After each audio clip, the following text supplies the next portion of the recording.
Kia ora, it's Martyn Evans here, making contact with Tremains Primary School in Bridgend, all the way from Nongataha in Rotorua, New Zealand. And the reason for my making this contact with you today is to wish you well with your St. David's Day project. So what I'm going to do is I've got a piece of paper here and I'm just going to outline how I create my pictures, just give you basics on it. Now, we in the valleys, valleys always have rivers, so I put bridges in, right? So I'm going to start by putting a bridge in.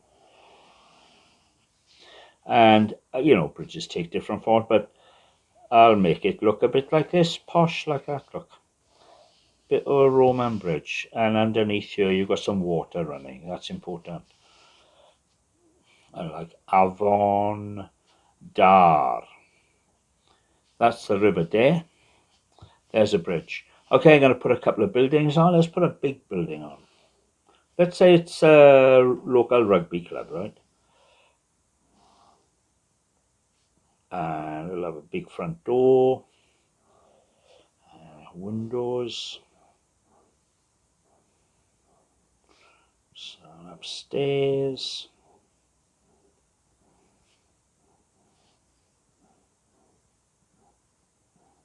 And this says Bridgend RFC.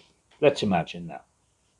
And of course, in most villages, you got a fish shop. Okay, let's put a fish shop in. Again, there's going to be a front door, big window at the side, and then it'll say fish and chips. Right. Now, let's imagine you've got a church or a chapel. I'll put a church in, type of thing. You need a bit of a spire coming down, and a bit of a box thing like that. That's what I do anyway. And then comes down like that. Now I don't even want to go all down here, so I'm going to cut it off by putting a couple of houses in there. Right? So the church comes down there. You'll have a clock, say. I'll come back to all of that now. So I want to put some terraced houses in.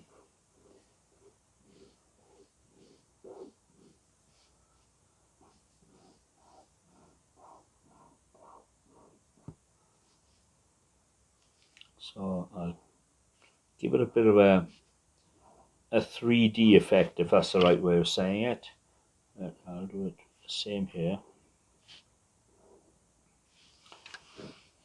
Now, in this Bridgend Rugby Club, I'll give it a roof, like that.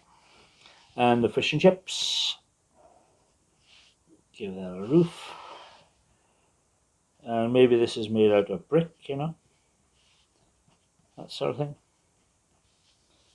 Okay, bring these lines down. Now you got terrace houses, or let's say it's the back, so you got one window at the back.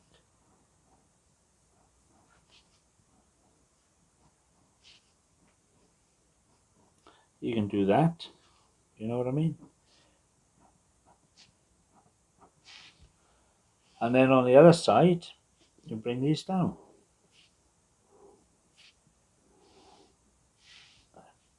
Put two windows in there.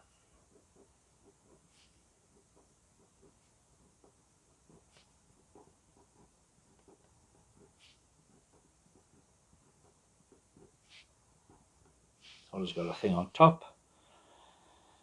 Well, let's say you've got a cafe. Let's put a cafe in.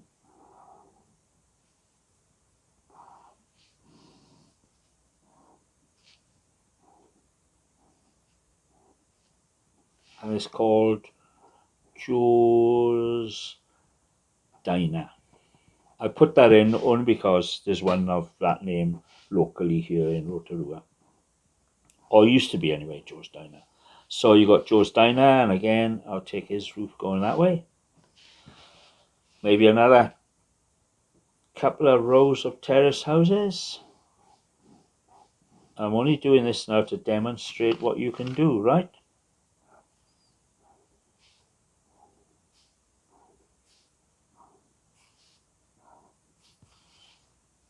do those lines, you know what to do there. Up here you got mountains. And always there's a road.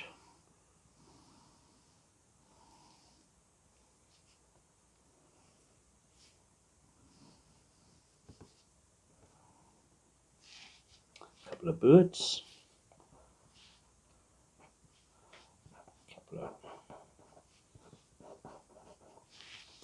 And there you go, you got the basic idea of how I do it.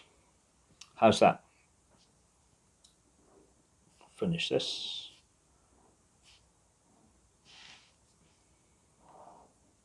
And of course I tend to do a bit of shading as well.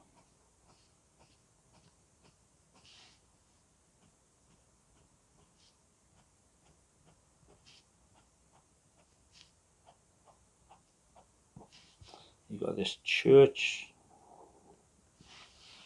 You want that to sort of stand out a bit up there.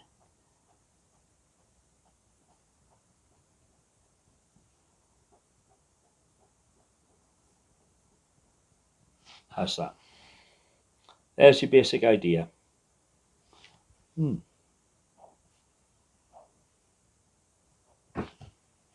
So here we go. We've got the picture.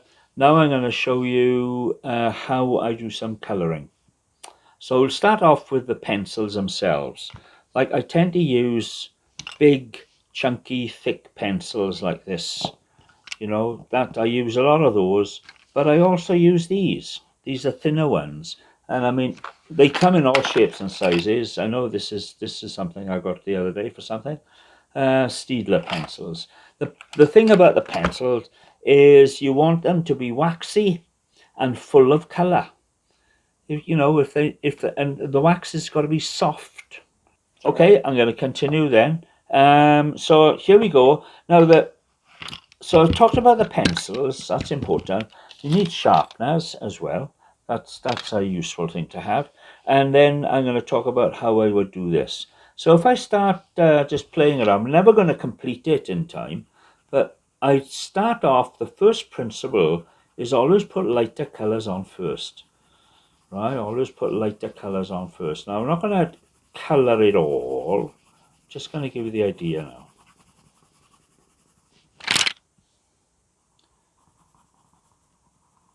I'm going to do this little V here that I'm working on, because I'm going to just demonstrate on that what else I can do having put a little bit of colour on.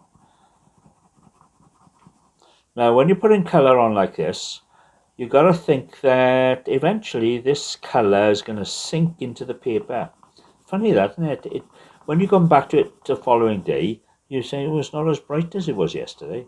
That's because the colour's gets absorbed by the paper. So there's another type of green here. Let me find it. Can I find it? Yeah. This is a green. And this is a darker green. So I'm just going to put a darker green along the edge sort of thing, you know, a little bit like that. Now that's called layering as well, you know, and I'm putting another colour on top. The first principle in this is always start with the light colours first. You can always darken a colour, but you can't lighten a colour. Now, just for the fun of it, I'm going to have an orange spire. So you've got to be bold with your colours, you know. It doesn't actually have to be the same colour as the buildings that you're looking at. That's where our imagination comes into play, you know, as to what colours they go. There you go, there's a bit of orange. Oh, and now I always use a lot of yellow. I don't know why, but I do. I seem to use a lot of yellow. So, I'll put yellow down here as a base colour, right, in our little box. I'll try and put lots on. And then I shall, let's have a look. Got a bit of red here.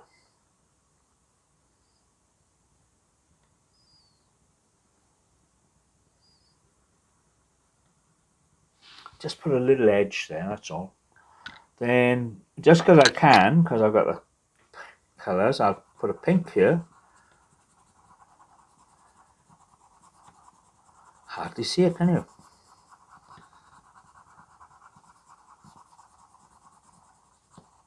So, colouring, you can see, hey, it takes a long time. You've got to persevere. You've got to bit of effort into getting colour down, because, and that's the thing, see, it does take a lot of time to put colour on.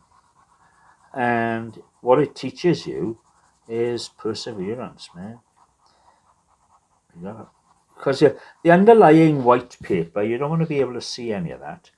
Okay, so what have I got here? This is a red. Okay, I'm going to have red roofs, I think, along here.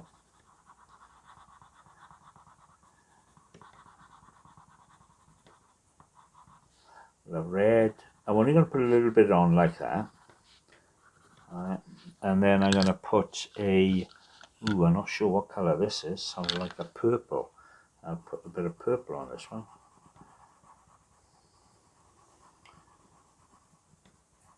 Purple goes with lime green, they clash with each other. It's a great thing to do, is to make the colours sparkle against each other, you know.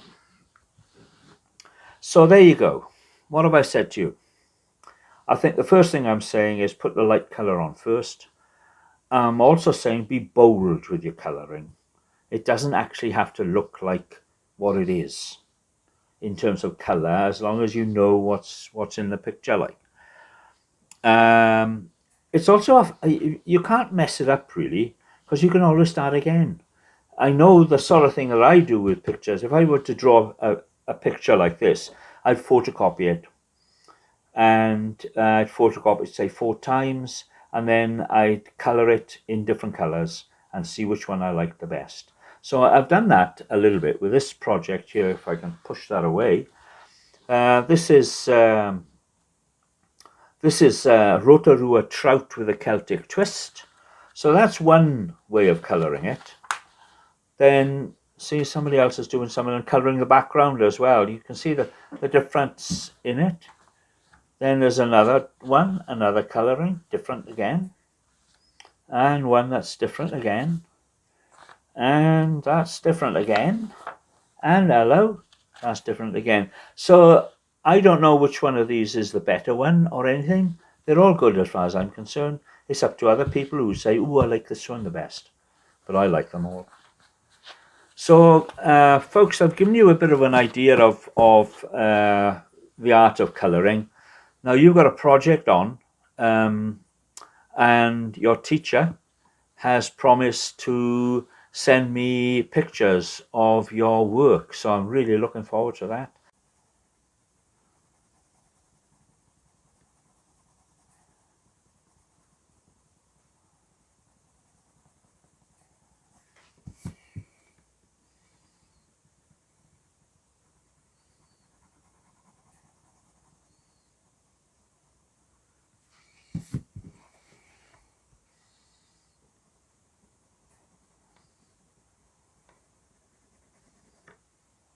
Is it running?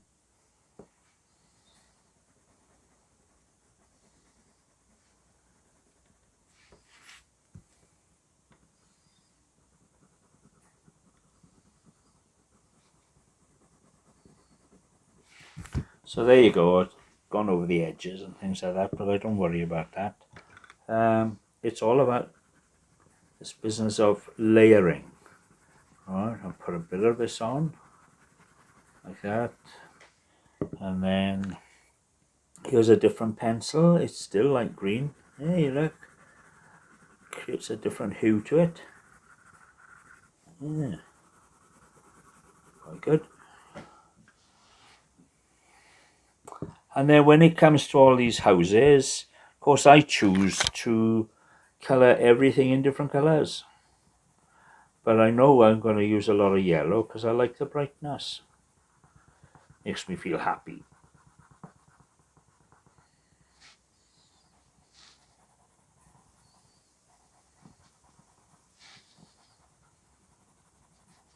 So when I come back and have a look at this little piece of work tomorrow, I know that a lot of this yellow will have disappeared into the paper. And I've got to put another layer on top.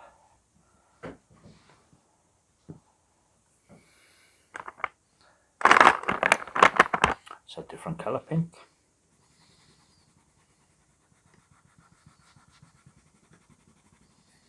Joe's Diner with its, you know, like that.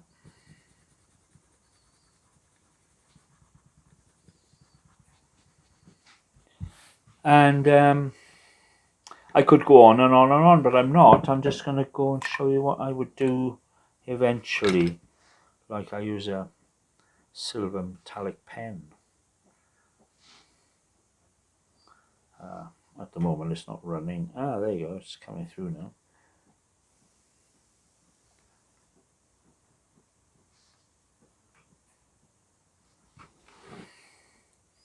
And maybe if I go back to my, I might put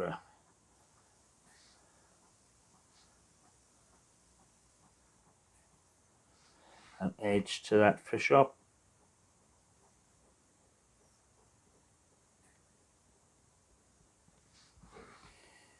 Do lots more of that. Do more.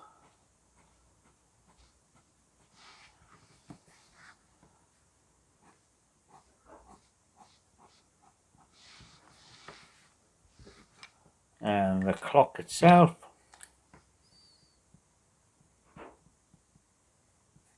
You know, that sort of thing. And whatever's on top. How's that? So happy St. David's Day. Have a great Eisteddfod. And I'm looking forward to hearing back from Tremains Primary School in Bridgend. Kia ora. So my understanding is that you have an Eisteddfod coming up and you're going to do some artwork reflecting your village in terms of drawings and the like. What I've done here is to give you an idea of how I do it, and that gives you a few clues. Remember, always start with the lighter colours first. You can always darken it, but you can never lighten a dark colour. Be bold, be creative, make colours clash. You saw with those trout how different pictures of the same design with different colours is all good. So you've got a bit of an effort going on right now for your Eisteddfod. So I wish you well with that. I think I hope I've given you enough indicators anyway, and I'm looking forward to hearing from your teacher.